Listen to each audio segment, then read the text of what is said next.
It's Christmas Eve, and here on Blue Monday, we're looking ahead to Ipswich Town's festive fixtures. So, in the words of John McClane, welcome to the party, pal.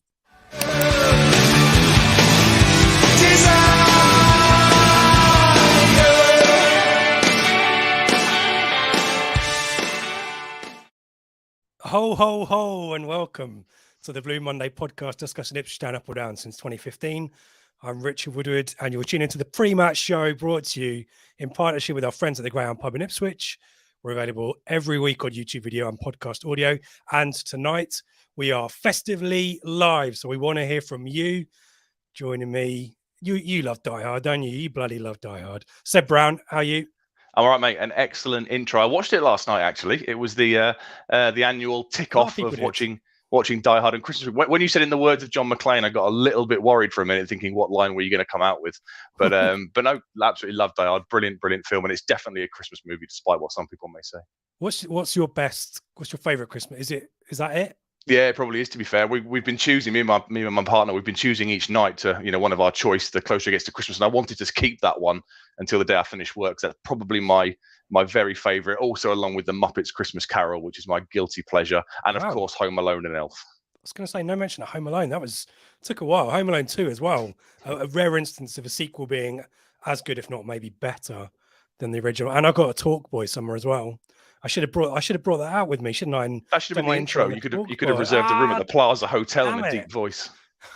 We are live. We are live. We are in Christmas jumpers as well, which are hot as. So I've got a Star Wars jobby on. You've got, is that an Ipswich Town one? Yeah, I would stand up, but all the wires will come out. It's the Ipswich Town one with the big reindeer and the club badge sort of on the midriff somewhere. I think I bought it 8 years ago, and the lockdown hasn't been kind, so I'm kind of packed into it a little bit. Nice. We can't see, just like shoulders up, Seb, so don't worry about it. You don't need to be too honest. Good morning and a Merry Christmas Eve, everyone. All the best from Brisbane from my mate Michael. Words. Charlie, evening to you. MW, great to have you with us. Brendan, Merry Christmas all. Good to have you with us too. FBL Tractor, ho, ho, ho, Merry Christmas. Nick, happy Christmas to you. Mullet, watch your lads. Merry Christmas to you as well. Mullet, good to see Sebastian back. Welcome to the party, pal. Yeah, Seb fully recovered. Good to have you back with us. FBL Tractor, a big fan of Muppets Christmas Carol. I've never watched that all the way through. It's one of those ones. I know bits of it. Yeah, I know. Really? Yeah, I've never watched it all the way through. Oh, that explains so many other things films now that will make you sick that I've not seen all the way through. The Goonies. I've never watched all the way through. Seriously? True story. I'm going to shout out for Gremlins as a Christmas film as well. I think that's underrated as well. Have you seen that one all the way through? Or? I have seen that one all the way through, and thank you very much. Have you seen it as a nice happy film till he feeds them after midnight? So you think it's a nice plush Disney movie and you turn it off? Aren't they cute? Oh, lovely. Idu to Andrew, love the away shirt. The old green and burgundy one, which I'll be wearing on Boxing Day in homage to Shelter's No Home Kit campaign, where donates there, and I think the club would be getting involved in that had they not foolishly worn it for Derby, which we talked about that. Even to Mark, any attempts on the pronunciation there? I'll leave that one to you. No, well, Mark, maybe you can phonetically kind of spell that one out for us. That would be great. Nick's a big fan. Goldfinger. I mean, James Bond always on, isn't it? As is Escape to Victory as well. Good shout there. Nick's buying his Christmas junker in the January sales. Good smart move there. And Two Wise Men, says FBL Tractor. Peas on Earth, says Eric. Good to have you with us as well. So we'll be focusing our attention on Oxford. We've got a few bits and pieces of news to talk about as well. But as we're live, whatever you want to talk about, Christmas films, Christmas jumpers, best bit of Christmas meal, which isn't the turkey, but turkey may be a bit overrated anyway. Anything like that, whatever you want to take us. I don't know, bread sauce. I'm learning all new things about you tonight. You've never seen Christmas Carol. You've never seen the Goonies. You think turkey's overrated? No, I just when it comes to the bit of choosing your favourite bit of a Christmas lunch, Christmas dinner, depending on where you're in the country, what would you wouldn't pick the turkey, would you? It's too obvious. No, but I'm a big fan. It would be my top, probably second, to be fair, after the pigs in blankets. Well, there you go. That's what I mean. Even some mullet, Yorkshire puddings, yeah, definitely, and he's a big fan of Die Hard as well. See, I don't agree with the Yorkshire puddings. To me, that should only be on beef. Well, I was raised properly. Yeah, but you're now up north. I bet Oh no, we have them. Yeah, it's you'd we have, rather it's a half thing of we have them. to do. Yeah, we have to do it, Yeah. but I don't agree with it.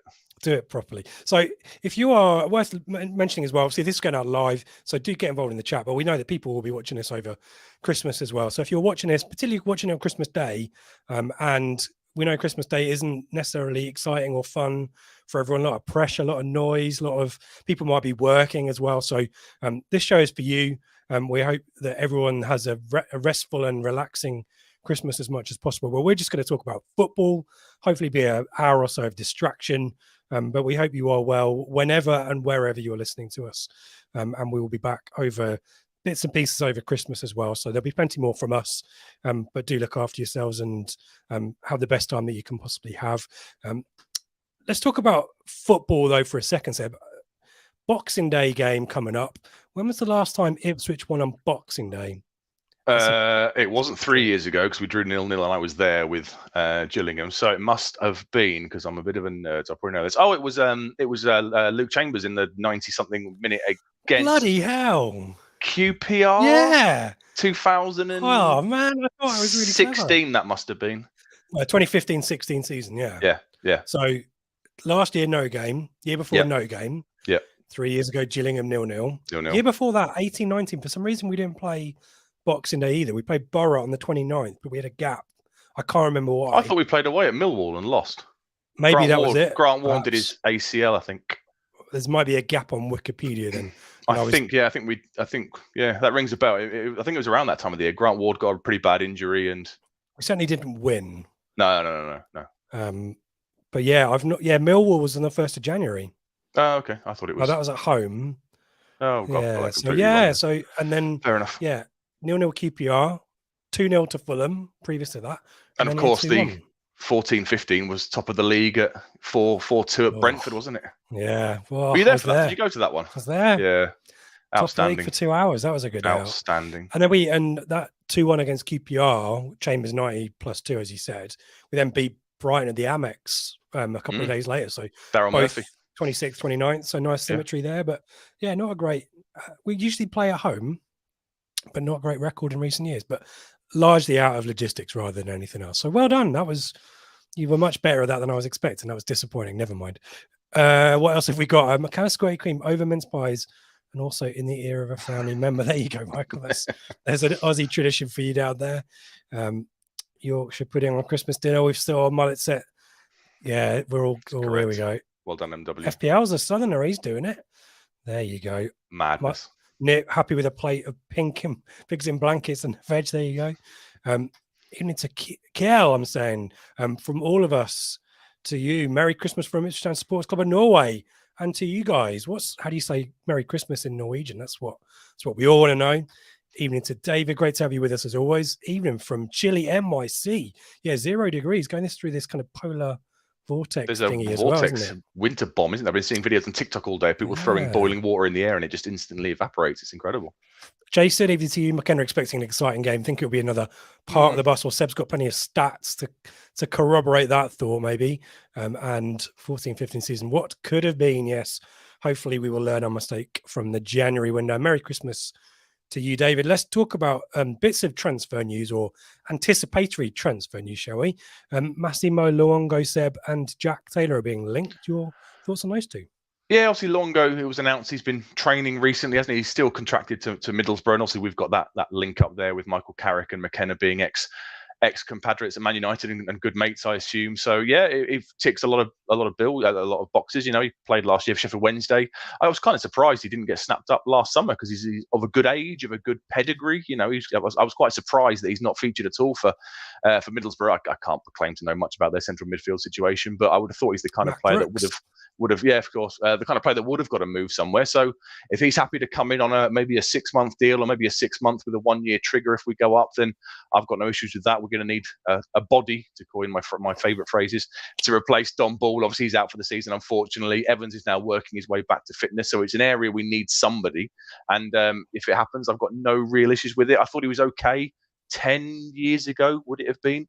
You know, at the start of the season, we were both at Cambridge. I think we saw him play. Chopper got a couple of goals. I thought he looked neat and tidy, but as soon as Mick came in and we found ourselves in that awful situation, he was never going to feature much, was he? He's not the kind of player you would want around for a relegation scrap, given that he was a kid at the time out of Spurs Academy. But if he wants to join on a 6-month deal, no issue at all. He'll know McKenna from his time past, so I guess he'll know the kind of football McKenna likes to play from their crossover time at Spurs. So ticks a lot of boxes, and if we can get it done, happy days. Jack Taylor, I'm not professed to know a huge amount. Obviously, one of the signings from the lower leagues. We were linked with a big money bid for in the summer, but I suspect if we're going back in, it won't be the same kind of figures that were quoted in the summer. 3 goals, I think, not too many assists, but probably feels like a kind of a Evans or Morsey type as well. Yeah, he's more of a box-to-box, isn't he? I remember doing the research for Peterborough a couple of weeks ago, and his heat map is very much kind of box-to-box. I was going to mention Eric's comment there. Yeah, the thought of a Taylor from Peterborough does kind of fill you with dread, but he's a quality player. They signed him from non-league, quality player who's become a real kind of mainstream of their central midfield and done very well for them. He's got a bit of experience at championship level. I know the figures in the summer. Didn't Barry Fry quote 10 million or something crazy? So, you're probably looking at 1.5, 2 million maybe if you want to go out and get that deal done. And then I guess you've got another one on these potential journeys who could move up the league with us. He's got some experience there last year. So again, if you can get it done and it's not a silly fee or anything, then you're simply adding quality to an area of the squad that needs it. And yeah, again, I'm all for it. Charlie D. Luongo, bit of a unit from memory. I think he is now. He wasn't when. Yeah, I think he was quite small at the time, wasn't he? A bit of an El Mazzuni. He was quite small. Then he kind of bulked up as his career's gone on. So he looks bigger now. But yeah, and more experienced than Humphreys as well. I really like Cameron Humphreys. I think he's done exceptionally well. But I think he might start to suffer from not getting a bit of a rest. Playing week in, week out. He's the kind of player at that age, and you're going to have to take him out every now and again. So having a different option in there can only be a good thing for his development as well, I think. And Max says, yeah, more physically mature, definitely. Won't get pushed around. FBL, Luongo makes a lot of sense. Taylor has more upside long term, but we could end up with too many central midfield next season. We shall see. And Michael, will he be the signing just in case we don't? Yeah, it's good to have the options, though, isn't it? And it feels like McKenna said that he wants to get business done early as well. So there you go. Even it's a flim flam. Fam thinks I'm rapping Prezzies. The fools. We won't rat you out. Don't worry. Not that we could. Jason, give Taylor a Mr. Summer longer, can fill the gap on a free. Yeah, well, but you are better with FFP rules because I'm a bit of a nerd. You are better doing it now. So if you're going to sign him, do it in this league before FFP starts to kick in. Disappointing news about Panucci Camera as well, Seb. Out for another few months. Third surgery required there. Yeah, that's gone wrong, isn't it? Yeah, I must have missed it. Well, I didn't realize he'd had an operation since joining us. I knew he had the operation with Plymouth, and I thought he was just kind of working his way back to fitness after that. So, yeah, 3 operations. Sad for him. In reality now, McKenna's come out and said it's going to be months, isn't it? I think he said he will be back by the end of the season, but in reality now, that's going to be one for next year, isn't it? I don't think we can put too much kind of hope on him this season, because even if he comes back kind of, late March, April time, you've still got to get up to match fitness then, haven't you? So he might well be one that we see the benefits of next year. He's a quality player, one of the best midfielders in the division last year, without a doubt. He's just going to need a bit of time to get himself right, I guess. He will, yeah. We'll see what happens there. Let's move on to Oxford, shall we? It's a weird situation, Oxford. Probably that they're going on the trajectory that I anticipate MK Dons to do, and MK Dons just plateaued, didn't they? Particularly after we beat them, and have now sacked their manager, sacked Liam Manning, and replaced him. But that slow start, they tend to go on streaky runs, and we are seeing a streaky run right now, aren't we? Talk to us about Oxford's situation, Seb. Yeah, so they're currently sat 15th in the league with 26 points. Now, I think that's a kind of a, to quote Mick McCarthy, they're no mugs. That's a bit of a false position, I think, in the league. I think they're a better side than where the league table kind of has them at the moment. They've played 21 games, won 6, drawn 8, lost 7, scored 26 goals, conceded 22. Of the last 6 games, they've drawn 4 and won 1. The draws were Sheffield Wednesday away last weekend, which we'll come on to, Accrington, Forest Green Rovers and Shrewsbury, and the one win was against Port Vale. However, they are unbeaten in their last 10 games. They've not lost. They've not lost since the game against Peterborough back in October. So although they're kind of, sort of, it's one of those, it's in this league, isn't it? If you just draw games, you don't really get anywhere, do you? That's what we kind of found. Draws are what kills you, and that's what they're really kind of struggling with. But they're on a reasonable run, 10 unbeaten. So I think this will be quite a tricky game personally on Boxing Day. Yeah, it's going to be. Yeah, we'll talk about the attacking stats because that possibly explains the situation with them right now. But yeah, away form decent enough, isn't it? And yes, and I mean Peterborough in those Sheffield Wednesday are in those games as well. The away form's very solid. Yeah, they're 8th in the league for the away form, 14 points from 11 games. Played 11 away from the Kassam. It's still the Kassam, yeah, isn't it? Won 3, drawn 5, only lost 3 games on the road. 13 goals scored, 11 against. Last time out, they should have won. They drew 0-0, didn't they, with Sheffield Wednesday last weekend? And it was a game they really should have won. They missed a penalty in the 96th or 97th minute, and they missed an absolute sitter as well. I think it was James Henry fired over from about 5 yards out, and they went to Hillsborough and finished with 53% possession, 13 shots, 5 on target. So, yeah, to quote Mick again, Oxford are no mugs, and it's going to be a bit of a difficult one. I think they really were unlucky last weekend against Wednesday. They should have won that one. Flim Flam here. It's an interesting point as well. They're kind of, again, a similar trajectory to us last season, perhaps. The slow start. Admittedly, they haven't changed the manager like we had to, but yeah, starting to maybe, again, similar to us, Seb, maybe left it a little bit late to make a challenge. I think so, yeah. So they've had 2 consecutive years in the playoffs, didn't they, at this level? Our first 2 years back, they finished in the playoffs. Missed out last year. They finished 8th, I think it was. So they missed out on the playoffs last year. And then I guess the difference between us and them this year is they haven't really got any kind of pressure on them. I guess are they expected to be in the top 6 given the clubs that are now in this league? So I guess that might buy Robinson a bit of time and maybe a bit of a transition season. If he can finish the second half of the season well and get them top 10 with an outside chance of 6th, and they can look to really build and go again next year, I guess. Did you say playoffs 2 years running? Because it was an 8th place finish last time out, wasn't it? I'm reading your. Yeah, but the 2 years before that. So our first 2 years back down, yes. The COVID season, they finished in the playoffs, and the year after that, they finished in the playoffs. And last year was 8th. They missed out by 7 points. They finished on 76 points, 6 points ahead of us. But they still missed out on the playoffs because of that crazy high number that you needed last year to get anywhere in there. And the spoils were shared last year between us, weren't they? We had the 0-0 draw in November at Portman Road. I wasn't there, but I remember an awful lot of S-housery, which seemed to start quite early on in the game. If I remember rightly from the reviews and the stuff that I read on the forums, we hit the woodwork twice through Bon and Selena, but a frustrating day all round, not helped by their on-field antics. And then we had cramp. That's the first time I've seen a keeper with cramp. Okay, a keeper with cramp. Ironically, it was like last weekend as well, didn't we? Away to Wickham, the poor guy went down, which Craig got a great photograph for the thumbnails for the flagship show. And then, of course, we had the game in March. Yeah, the heartbreak. We played really well that day. Selena puts us 1-0 up in the 70th minute with a lovely goal after some great work by Burns down the right-hand side. And we looked like we're going to do it, and we're going to claw back some ground, and we're all absolutely buzzing. And then Luke McNally in the 96th minute, it felt like the very last kick of the game, rises high at a corner, and breaks our hearts. And was the next game Cambridge at home? I think it might have been. I think it knocked the stuffing out of us a little bit. Cambridge was either next or the one after that or something. And I think at that point we all kind of realised that even with this miraculous form McKenna was showing, we simply weren't going to make it.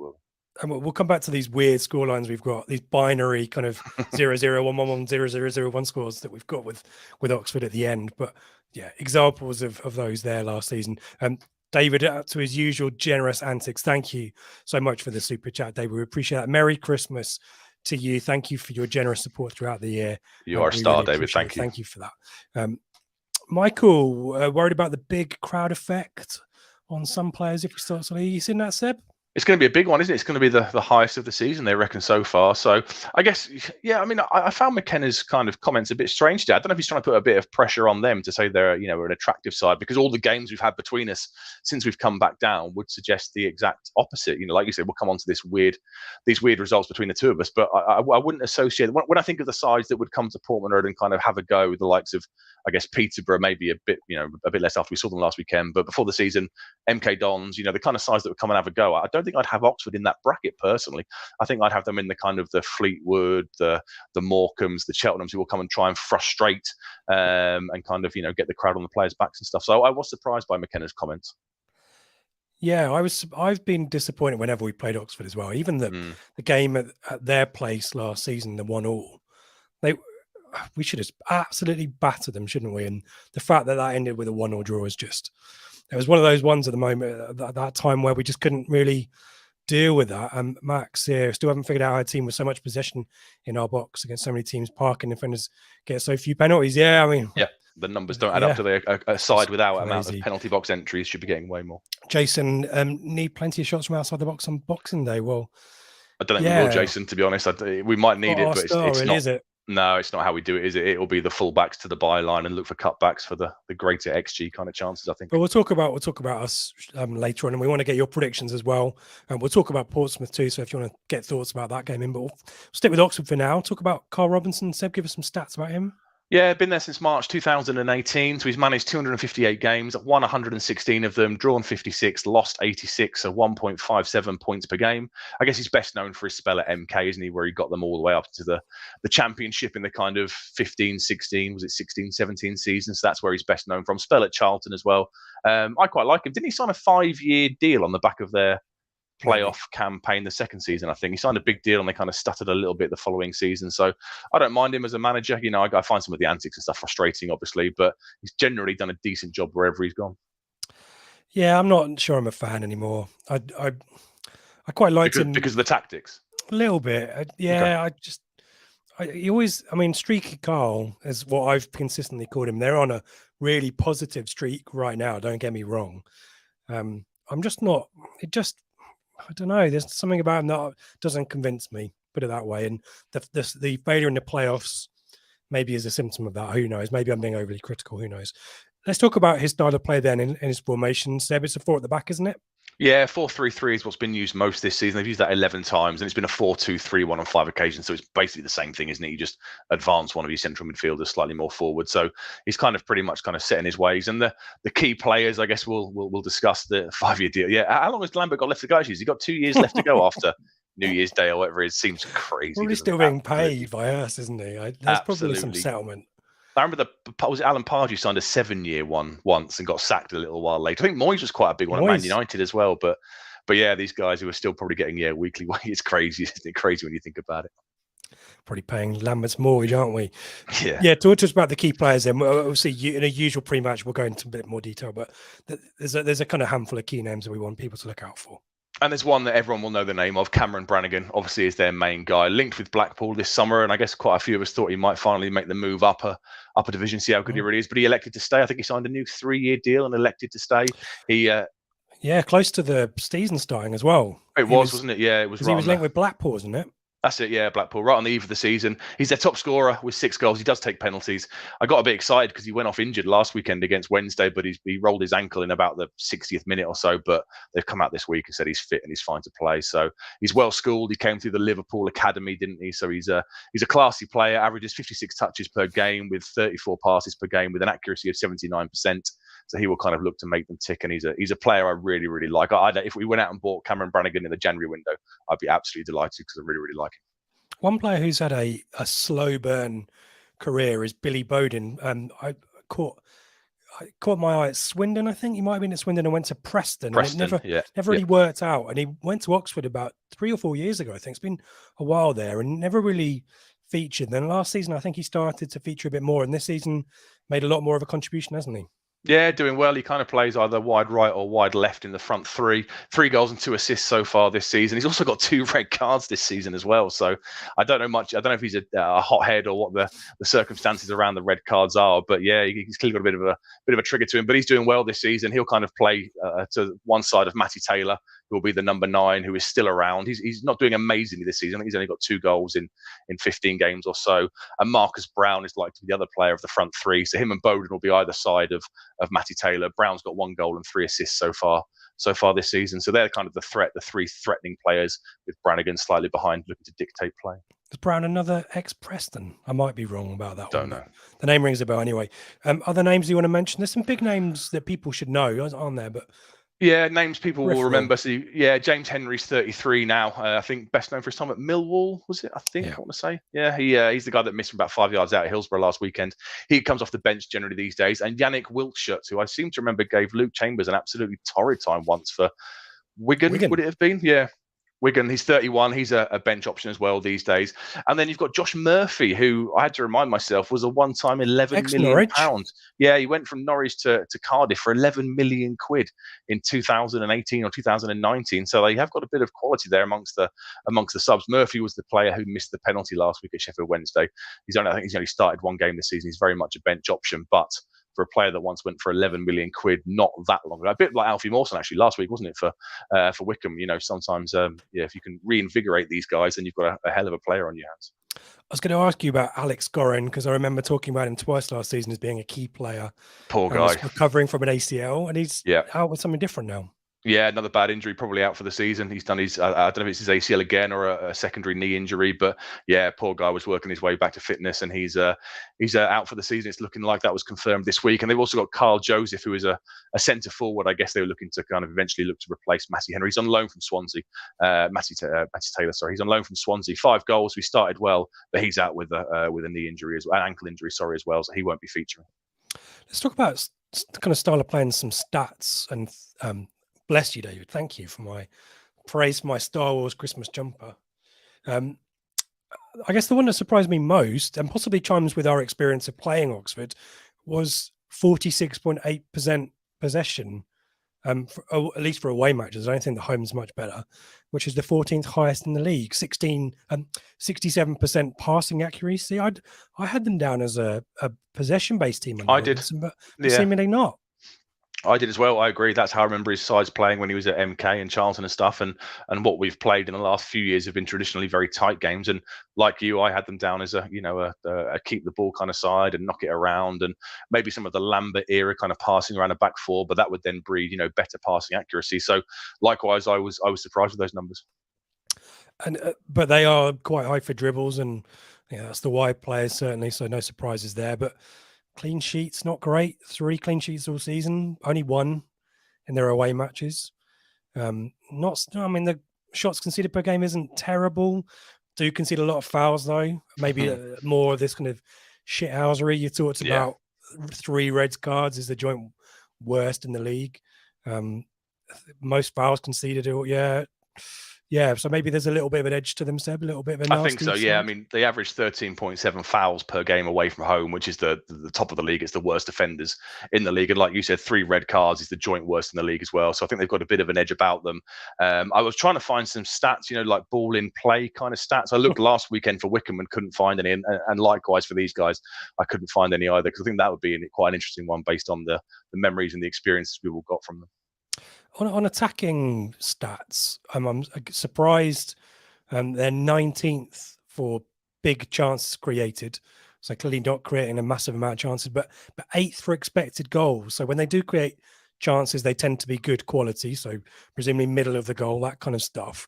9th highest goals on the road, 13. Not terrible by any means. Pretty average when it comes to shots per game and shots on target per game. But talk to us about set pieces.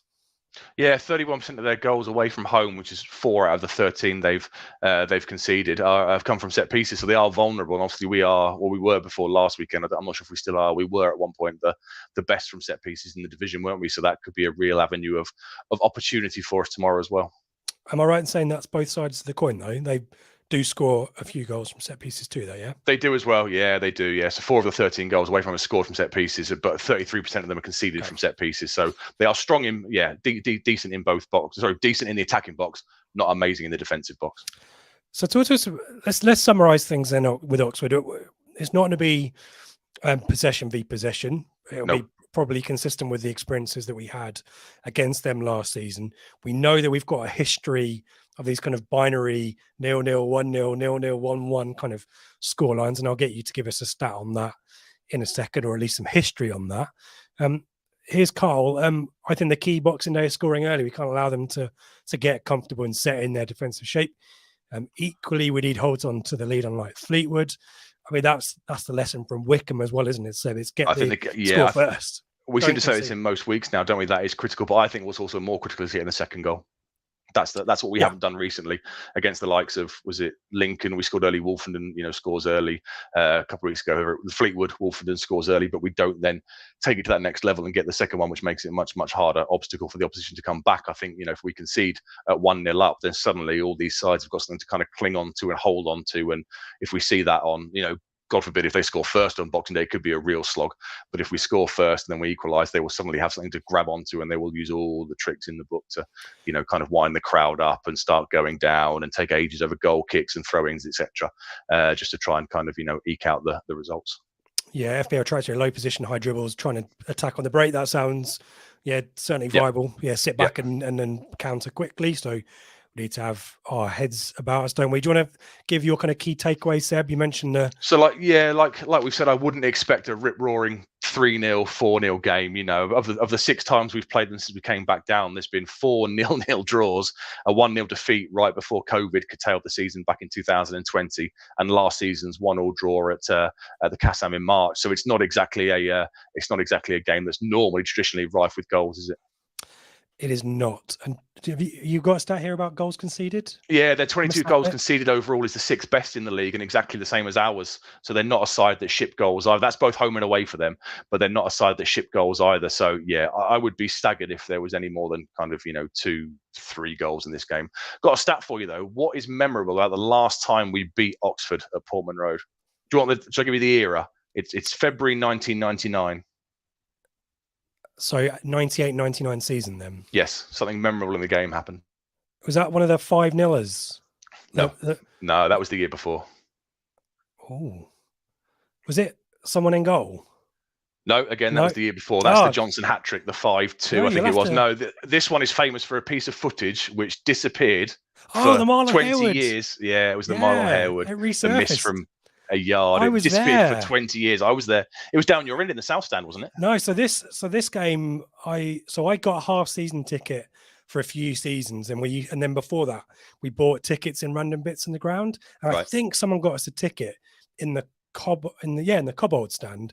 We were middle of the Cobbold stand, upper tier, and so I was sat in the path of the ball going onto the post. I was directly behind it, so I could see that the ball was on target, and then I could see him deflecting it onto the post. Was directing it away from goal. But yeah, that footage I thought was lost forever, and some guy on Twitter found it, didn't he? Yeah, it never made the season review, unsurprisingly, and then it completely disappeared. I mean, Harewood went on to have a great career, and he played for West Ham in the Premier League, and he was part of that amazing Forest side.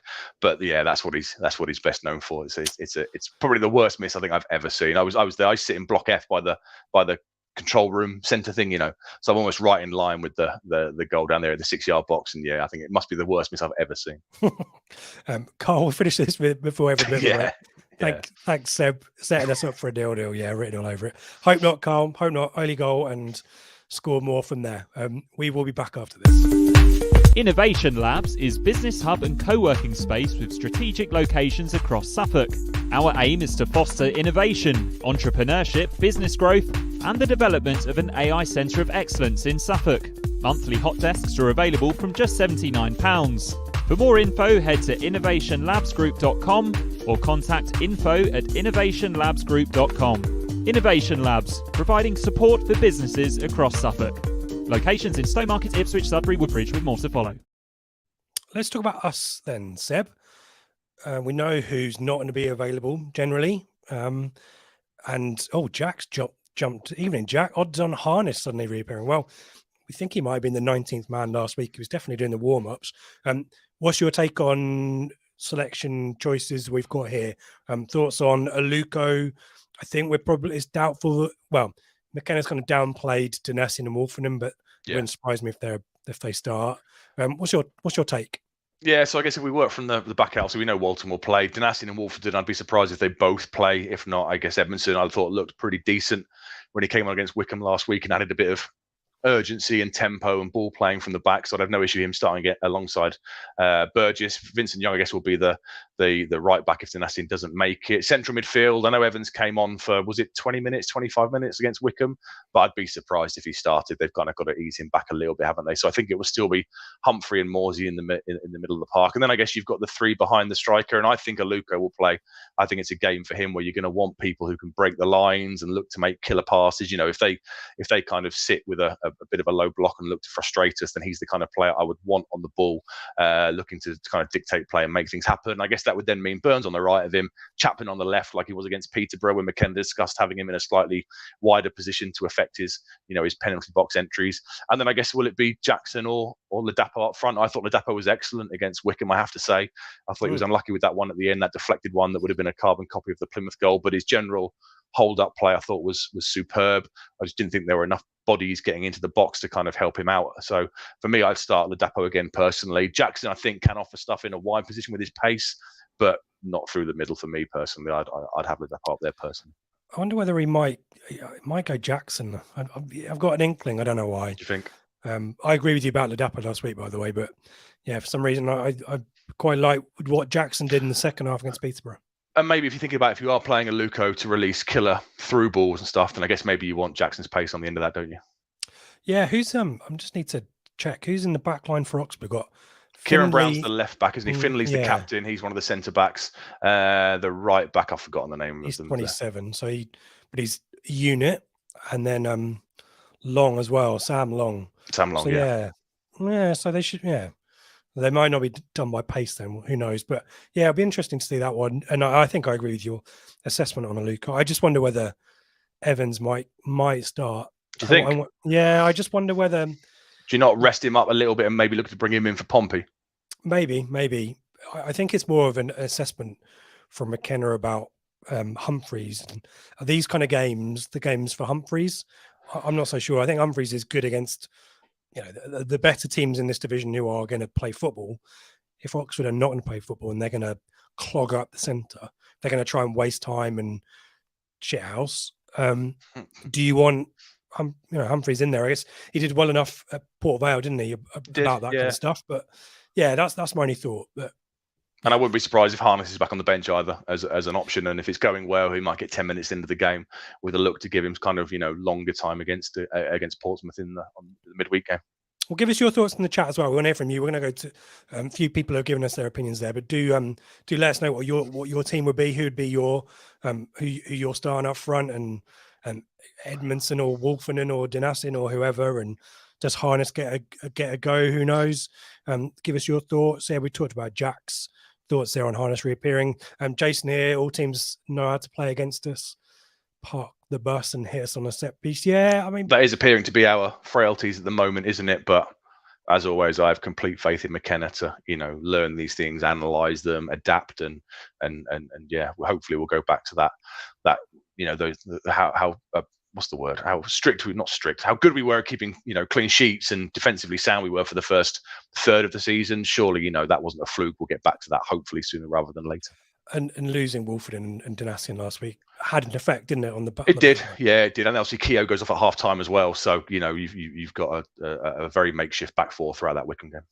Michael here. I like Harness or Chaplin, but not both. But they were doing so well at the start of the season, weren't they, Michael? Yeah, I quite like them both because they're both. I guess the good thing is they're both positive players, but they are that sometimes they can kind of cancel each other out a little bit because they will just constantly look to go for to get shots off and go for goal. But personally, I like them. I like them both. I guess if everyone was fit, let's say it was a playoff final tomorrow and everyone's fit, I would have Burns, Chaplin, Harness as my three behind a striker.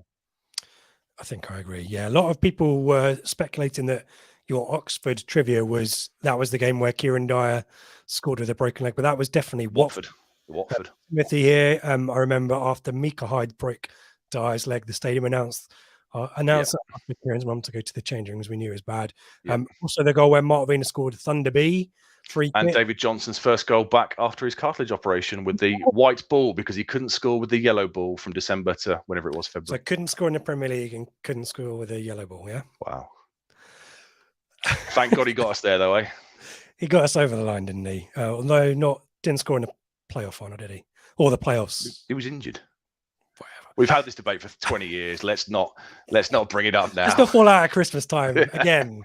But if you want to watch those goals back, one of these live podcasts for everyone, and we will have the Marcus Stewart, David Johnson debate for about an hour. I bet people can't wait to tune in and watch that. We have promised and committed to do it might end up needing to be a pre-record, but we have thought about doing a drunk podcast where we essentially just drunkenly ramble at each other about Marcus Stewart versus David Johnson. But yes, I remember that. And if you head to my Twitter, my pinned tweet is the goals that I've posted, the goal footage and all of those Watford goals I think are up there. So fill your boots with those ones.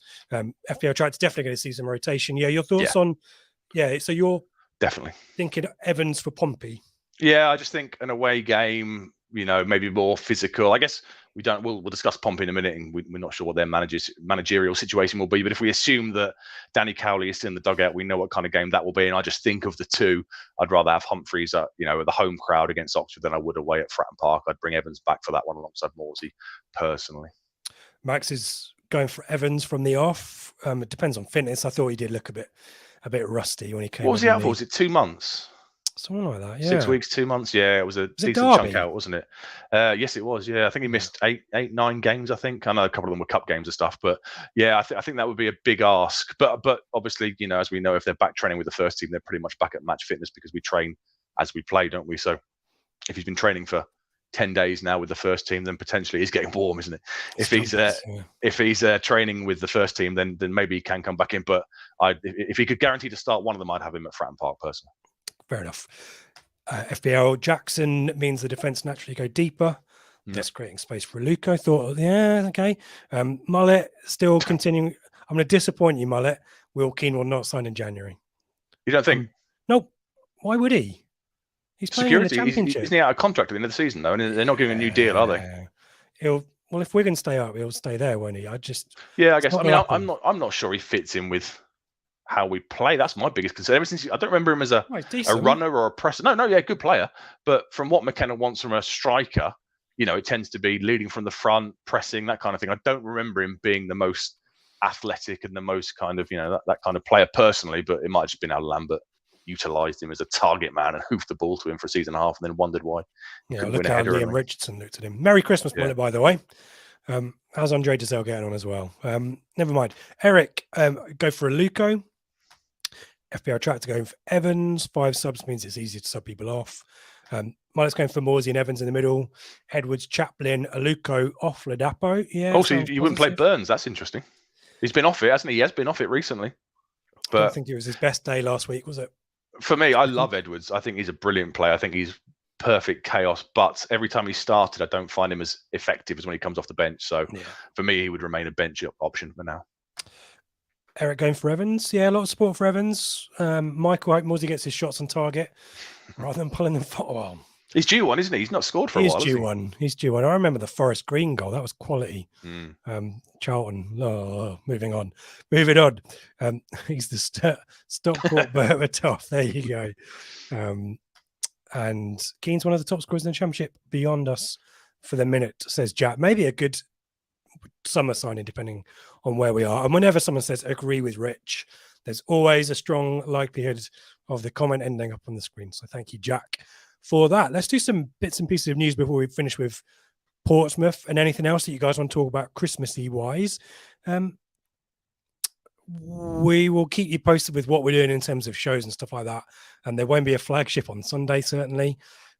But we will do something, at least 1 or 2 shows next week in between the games and responding. And we may do a post-match after Pompey, given that's on the iFollow as well. So keep your eyes peeled on our Twitter, as always, at Blue Monday ITFC, and the website Blue Monday ITFC.co.uk. All of the schedule for shows will be there.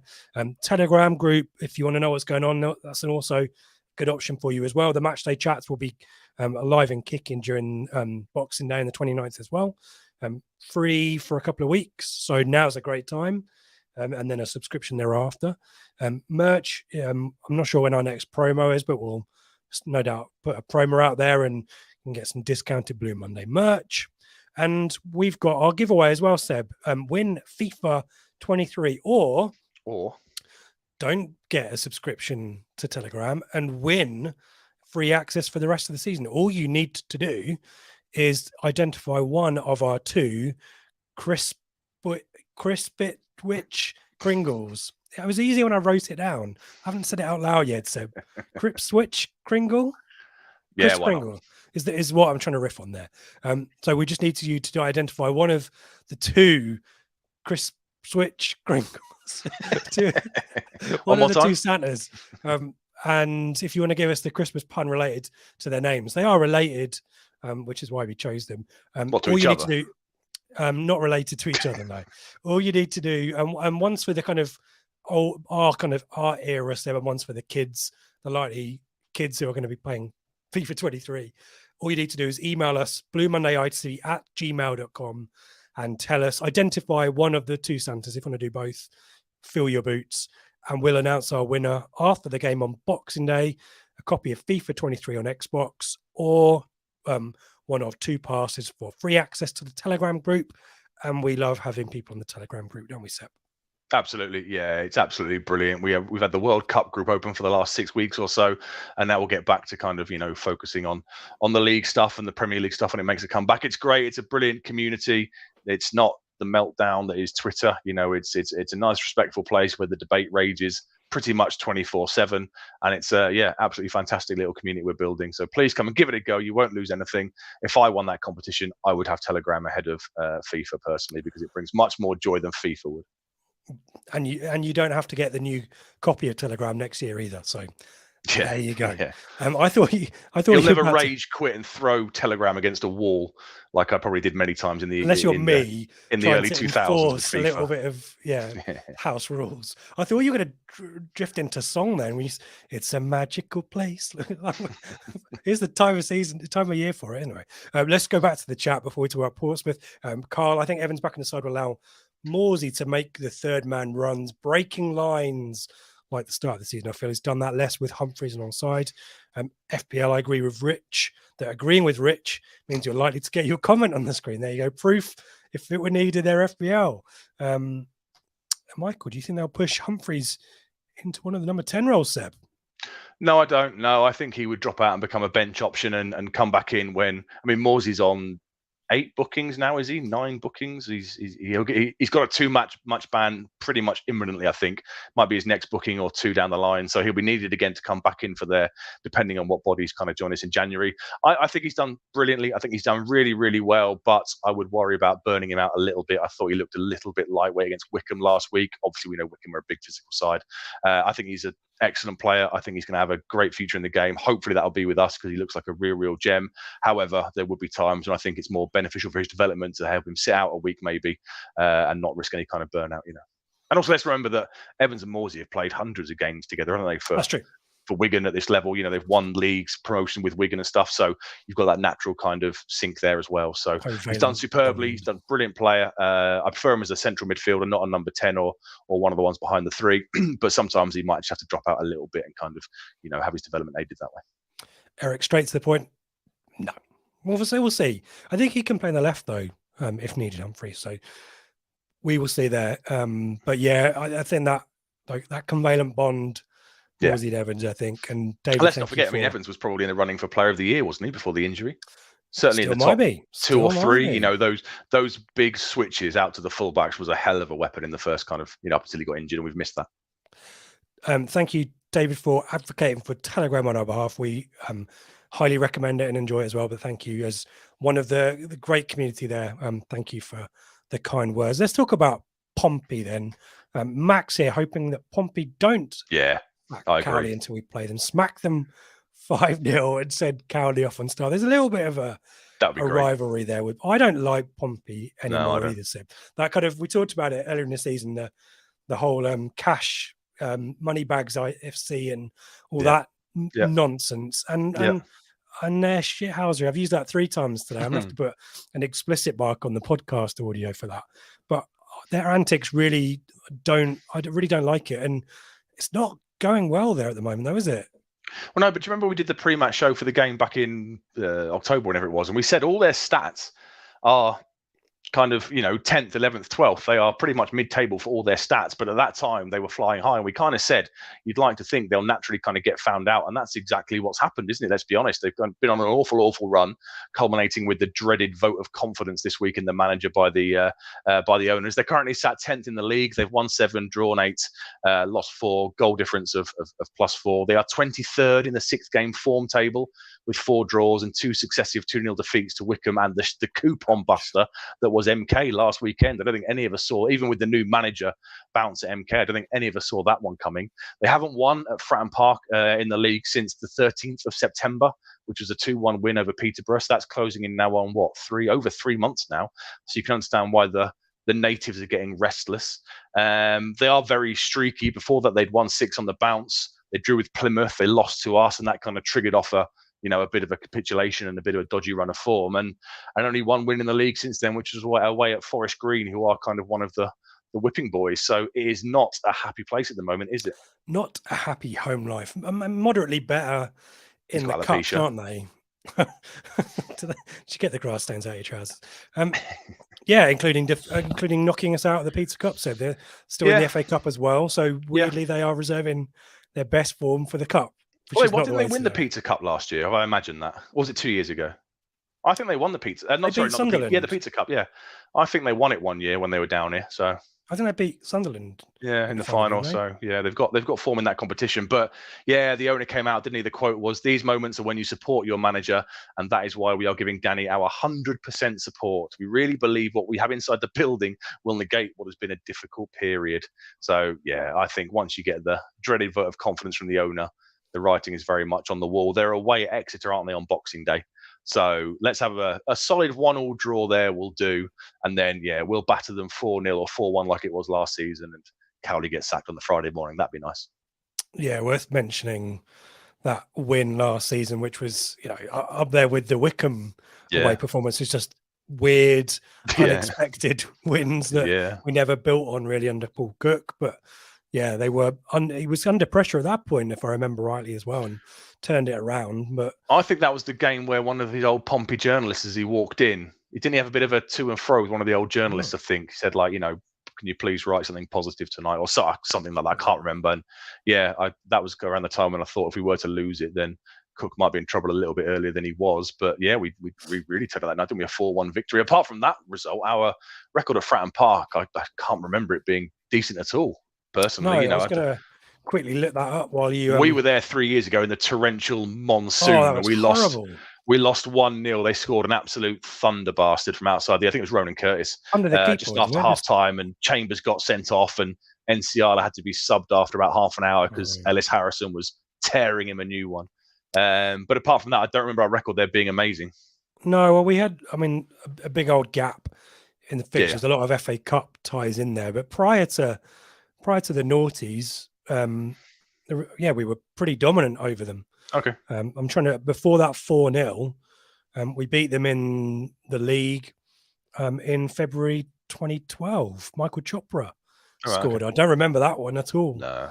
Ipswich's team: Lee Barrett, Cresswell, Smith, Delaney, Edwards, Drury, Emmanuel Thomas, Hyam, Martin, Chopra, Murphy. I don't remember that one at all. If anyone else can remember that one, then good luck to you. But not a bad record overall. We've won more games than we've lost and drawn 13. So yeah, positive record there. But we should be taking advantage. And there are injuries there. There are certainly he's moved to 3 at the back because of injuries to the right back.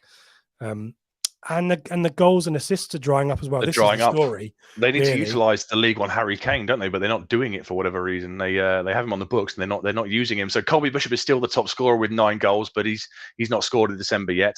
Owen Dale is the top assister with 4, but again not assisted in December. So their kind of key players are hitting bad runs of form, which is coinciding with their awful run of form, which is coinciding with the pressure growing on the manager. Dane Scarlett, the young prospect he's from Spurs, isn't he? Yeah. He's only got 1 goal since September, which is the one against us in the Pizza Cup. So he's kind of, they've kind of dried up from a goal scoring point of view there as well. Josh Karoma, the guy from Huddersfield, who scored an absolute worldie, I think the weekend before they played us in that crazy 2-2 game at Plymouth. His goals are dried up. He's got a goal and assist in the Pizza Cup against Stevenage. He got an assist against us in the Pizza Cup, but nothing since early October. So their key players are really struggling for them at the moment.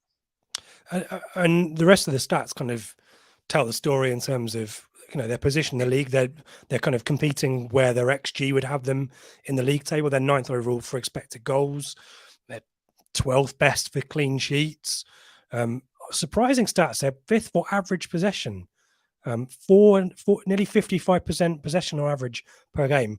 57% at home. And again, it's kind of I wonder how much that is Lambert ball. Maybe knocking it around the back. But 23rd for big chances created, and that tells a story for Bishop, I guess. First for accurate long balls, though, that possibly doesn't surprise anyone. No. So we'll have to see what's going on there, but not a happy home life, as you say. Hopefully, some confidence boosting performance against Oxford for us on Boxing Day and go to that game full of confidence and. We need to take advantage of that because obviously they'll be up for it given this rivalry that's developed over the last 2-3 years, and I guess that's been kind of flamed by the Michael Jacobs thing 18 months ago. So they'll look to build that. It can be a hostile place to go, Fratton Park. So we need a good result against Oxford to then take a load of confidence into that. And if we can keep the ball, score early, dictate play, those native fans will be getting on Cowley's back straight away, and we can use that to our advantage. And wouldn't it be lovely to hear you getting sacked in the morning, ringing round from the away end as we're 5-0 up, and the next day he gets fired? Merry Christmas. To a nicer bloke. Festive joy being spread here on the Blue Monday podcast. Let's go through the chat. Anyone want to help Metal Jace out with car parking at the range? I'm not sure about that one. If anyone knows about where to park for the Oxford game, then do let Jace know about that. If you're there early enough and you don't need a quick getaway, it's only about £4.50 to park at the Portman Road, isn't it, these days? Yeah. But if you need a quick getaway, don't do that. Use your parking app and you can find loads. I park in Hadley Road, Sainsbury's normally, but it's about a 15-minute walk, 10-minute That's walk. not too much further than the range, is it? So no, yeah, it's another 2 minutes, I think. So yeah, FPL on Humphreys, even Burley took Dyer out the team every so often. Humphreys similar. Carl, I can see Ball and Camara both being unregistered. We can sign centre mid or two in Jan. Yeah, we can sign 2, can't we? As it stands, we've got 2 squad places free as it stands at the moment. Then obviously you deregister Ball because he's not going to feature. So there's your 3 players, and I guess you make a judgment call on Kamara if you need to. Ball will definitely be deregistered, and you can sign 3. I guess Luongo, Taylor, and a striker ticks those boxes. And like Carl says there, if you do sign a striker, maybe you send a Had Me out on loan to try and build some confidence again, and get him some football in his legs, because he looks a bit off it at the moment. Let's be fair, doesn't he? Yeah. The joy continues for Cowley. Charlie talking about Cowley tears caused by Ipswich. Jack Humphreys on the bench is cover for the 2 pivots, but also a very energetic late sub for any of the attacking midfielders. Yep. Wholeheartedly agree with that. Michael, I remember Portsmouth under Harry spending loads of money. That worked out well, didn't it? With Defoe and Crouch and Nico Crankier, and Sol Campbell was there for a while, wasn't he? And Distan, David James, Glenn Johnson, Carnu winning the FA Cup and stuff. Yeah, there you go. Could even be used. Humphreys, I assume that is attacking left back. I think on that. What else have we got? Evening to Sully. Sorry, no need to apologise, Sully. It's cold in New York, so you have to get the computer warmed up. Don't worry about that. But great to have you with us. Thank you for joining in. Jason here, got some good players at Pompey, just not managed right at the moment. Yeah, I wonder. I remember chatting to Gab Sutton, our friend, EFPL blogger, and sort of saying Cowley's style of play feels to me not necessarily suited to a team seeking to go for promotion. It is a bit McCarthy-esque, dare I say, but it was working last season for them. But yeah, maybe dropped off a little bit of a cliff there. We'll see. It was the second, beat Sunderland in the second. Yeah. Is there a third season of Sunderland till I die? It's not a third series. Apparently, it's a one-off. Give them a third. Okay. End it on a happy note to say how they finally got back to the championship and stuff. Yeah. Evening to Kiel again. Harness would like to play against Pompey. Yeah, great shout. Chaplin. Of course he would. Too as well. Evening to Lee. Great to have you with us. Pompey, you have a great team, says Michael, but Piggott scored a free kick, didn't he, against Stevenage, I think? He scored 1 in the league, I think, a penalty, and 1 in the Pizza Cup. Yeah, it's just not worked out for him. There's no recall clause, is there, or break clause in the deal. So I guess if there was, they'd probably send him back rather than, keep him, because he's just not featuring at all. And then we'd maybe look to move him on elsewhere. Mutual agreement jobby, though. These are the thing where if all 3 parties agreed, you could do it, but I don't think we'd agree to that, would we? Because we don't. I guess we want to take whatever contribution to his wages we can get. It's just not worked out for him here. He'll move on at some point, but yeah, I guess the ideal scenario, he'd have gone there, scored 15, 20 goals, they'd have lost in the playoffs, and they'd have signed him permanently. But I don't think that'll be happening now. Mullet about that 1-0 at Pompey that I talked about with that team. Dark days. FPL's had therapy to block out. There is a big gap in my knowledge. What is that? 11-12. So that's Paul Jewell's only full season, isn't it? Yeah, Jet in there as well. Yeah. I need to look back on that one. That season, quite a lot of that era. Definitely. That must be the Jimmy Bullard, Keith Andrews, Lee Bowyer midfield years. So yeah, the oldest central midfield in the league. Yeah, Lee confirming Pompey not up for it at the moment. Fan proper turning on Cowley. Probably give us a good game, as we've been dropping points of late. Yeah. Nick, evening to you. Our friends at Erith and Belvedere. How we do it at Portsmouth probably depends on how we play in the result against Oxford. I don't know, Seb, your thoughts on that one? I think we approach every game, don't we, in a positive manner, regardless of the game before has gone. We normally bounce back very well, don't we? That's tends to be what's happened recently. So losing last weekend, you'd like to see a reaction. I think the last time we lost, we went and won 3 on the bounce straight away, didn't we? So hopefully we'll see a similar reaction to that and have an amazing Christmas period. Evening to Ian, our resident Darlington fan. Still top of the league, not bad for a part-time fan owned club. I'm sure you copy and paste that every time, Ian, but great to have you with us. Eric's son stalking Burley and M&S. What was he buying? Socks. That's what you buy this time of year in M&S, isn't it? Socks. High quality biscuits would be my bet. Oh, yeah, in a tin. Yeah. Yeah, 100%. And chocolate coins as well. We're now getting all of Harry Redknapp signings. Modric, Lualua. Oh, yeah, Lualua, yeah. There you go. Lee, they've been better off signing Leicester. I think if you want any last predictions, shout outs, we haven't really given predictions, Seb, so we'll do that in a second. We'll remind people that we are back for podcasts at some point next week, so do keep your eyes peeled. If you've enjoyed this, and there's good numbers, so you've been putting off your Christmas wrapping, so good on you. We would continue, but you've got to get back there. Either wrap presents or watch the darts. That's your choice. Use tin foil; it's easier. Tin foil, yeah. Turn the present on the diagonal if you accidentally cut your wrapping paper too short. There you go. Citizens' advice. But we appreciate you being with us Christmas Eve, and if you're listening to this over the Christmas period as well, ahead of Boxing Day and Portsmouth. Thank you for joining us with us. We hope you had a restful and a relaxing one. And do give us a thumbs up and a subscribe if you haven't already as well. We appreciate that. Thank you to David for the super chat. We appreciate that as well. But yeah, Seb, let's get some predictions from you, shall we? Oxford and Portsmouth. Oxford 1-0 to Ipswich. Tough, tight game. Might not be that pleasing on the eye. Might be quite nervy, but as I said a minute ago, we do tend to bounce back quite well from defeats. So I think that one will be a low-scoring win. And then Pompey, I think we will win that one as well. Take advantage of Cowley's breakdown and the fans getting on his back. So I'll go for a 3-1 win at Fratton Park before Lincoln, which I guess we'll discuss at some point next week for the New Year's Day game. So yeah, two wins, a 1-0 and a 3-1. I'm going for a pair of 1-0s for us. There you go. Narrow, squeaky bum type wins, but wins nevertheless, which is what we need. Give everyone a bit of a perk me up before we get to the January window, won't we? So we'll come to your predictions in a second. Just a reminder before we disappear, do enter our Christmas giveaway. All you need to do is identify one of the 2 Christmas Santas, Ipswich Town players in disguise there, FIFA 23 or free access to our Telegram group up for grabs. All you need to do is email bluemonday.itfc@gmail.com with your answer. It's also on our Twitter if you are listening to it on the podcast. Closing entries for that is Boxing Day after the game against Oxford. Let's go to the chat before we let Seb say goodbye. But thanks, Charlie. Enjoy Christmas, everyone. He says, see you Boxing Day. 1-0 to us. Horse Hollerer. Cheers, chaps. Lovely stuff. Merry Christmas, everyone. Roll on Boxing Day. 3-0 Town, says Eric. 4-0, says Mullet. Consistency. Yeah.